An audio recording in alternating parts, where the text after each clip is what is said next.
Hey, good morning. It's Al. Bonjour. Another beautiful day. It's February 3rd, Sunday, and it's warming up in Connecticut. You can see the ice is starting to melt on the driveway. It was below zero at nights this last week, and it's finally warming up this weekend. So that's nice. So I'm working on the bus. I want to see about changing the seats. The seat that came with it, the driver's seat, is it's all right. It used to have an armrest. It looks like I threw an old sheepskin cover on it, and it's not bad. I'd like to have adjustable seat though, adjustable backrests and stuff. And then on the passenger side, I'm going to make this board here set down. Well, so once you're driving, it'll be hinged, but that way the person sitting here can rest their feet. There we go. And so I have a Sprinter van seat here from old Sprinter van, which was great. But since my daughter's car, remember me saying around Thanksgiving, was totaled, before it went to the scrapyard, I grabbed the seats out of it. So it's an old Mercedes ML 320 in 1999. And the seats are pretty comfy, and they're motorized heated seats. So I like that feature. So since I have two of them, we'll check it out. So I'm here putting 12 volts on it to see what wire goes to what. And I think I got it figured out. So you can actually see this thing work. It's pretty cool. And then there's, sensor for the seat belt latch, sensor for when your butt is sitting in the seat for, I guess, airbag or disable airbag, and then there's another harness that's for the heated seat and high and low option, and then it also has probably a relay, maybe a circuit that times out, so after like 10 minutes of heated seat, it steadily descends temperature and then kicks off. So I gotta figure that out, but we'll figure it out. And so I'm gonna try and fit those, see how they can be modified to fit. Passenger side shouldn't be too hard, so I can fabricate some steel stuff. Right now it's a wooden box, basically. I just have screwed down. That's a mock-up, but we'll use like 1-inch box tubing and have somebody help us weld it or something. And then the driver's seat is pretty much like a flat pedestal on top of a piece of pipe that they use for like step vans and utility vehicles, and so it just has to be able to attach to a piece of flat stock, basically. And so we should be able to figure something out there. But I'm figuring it out, and hopefully I can do it without them looking too aesthetically trashed. I think I'll probably throw a seat cover over it anyway, but we shall see. So that's the scoop for now, and little by little, still working on things inside the bus. I'll show you real quick. Oh crappy! I moved this thing. Let me see. Stupid thing. I leave it down usually and go in the back door because I have a doormat there and stuff. Stupid of me, put some carpeting down and end up tramping it all in, all the dirt and stuff. So yeah, let's see if I can get a focus of this. All the lights coming in through the windshield. Here we go.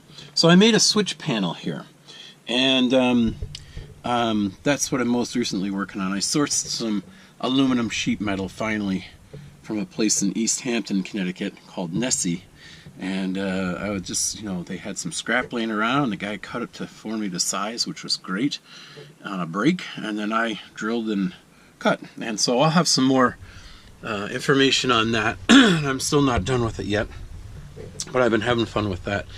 It's been too cold to work in here, and what else did we do? Oh yeah, probably this little table. I scabbed this out of the garbage. Nice piece of finished wood. It was in the dumpster one day when I was emptying my trash at work. I says, hey, it's kind of a cool shape.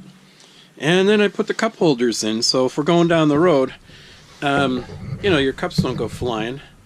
And on the passenger, this is the driver's side, I got to make, these are like headrests. So when you're going down the road, your passengers aren't banging their head against the wall. Now this side is spaced out 4 inches more because I'm going to be able to store my tabletops behind this. So I needed 4 inches, and I need to box that out and then make the headrests attach. And I kind of got that on the passenger side here, and it kind of covers part of the window, but screw it, it'll work. If not, you can take the thing down and have more window. You know, it's not like it's you can take them down and put them back up. But I'll probably use Velcro or something. But right now I have them kind of hanging on a hook, like a little tongue and groove thing. And I got lots of wires I still got to tuck in and stuff to make. I overthink everything when it comes to wires and stuff. Big fun. I guess that's what happens when you're an electrician, or vice versa. And then way back, it's kind of a mess. I'm still figuring out made pocket doors out of foam board, temporary, just to see how, you know, kind of again a mock-up. And so now I'm going to see how mechanically how much space I need to make for a pocket door, and what material I'm going to use for the pocket door, whether it'll be something lightweight, high R value, whatever. Because I want to isolate the bunk area so you can heat it independently, or, you know, condition the air in that space independently of the rest of the vehicle. So when you're sleeping, you can, if you're just in that space or the bathroom and back, you know, you can just heat those areas to a different temperature. And so having a pocket door would be good. And then also, I'll show you around the other way. When I'm in the bus, when we go somewhere, you know, we haven't really taken a vacation or a whatever real trip with this, but we still go out and do stuff. But what's great is in the back here, this I call it undefined area here, is that I kind of use it like an airlock. There will be a pocket door. That will be the bathroom in the way back here. But this area is kind of undefined, and, you know, you could put utility, who knows if you had a washer and dryer someday, whatever. But, you know, you could put bicycle in here, or maybe you got cargo, who knows, in this space. But it works like a nice, like in a house, a mudroom, a cold room.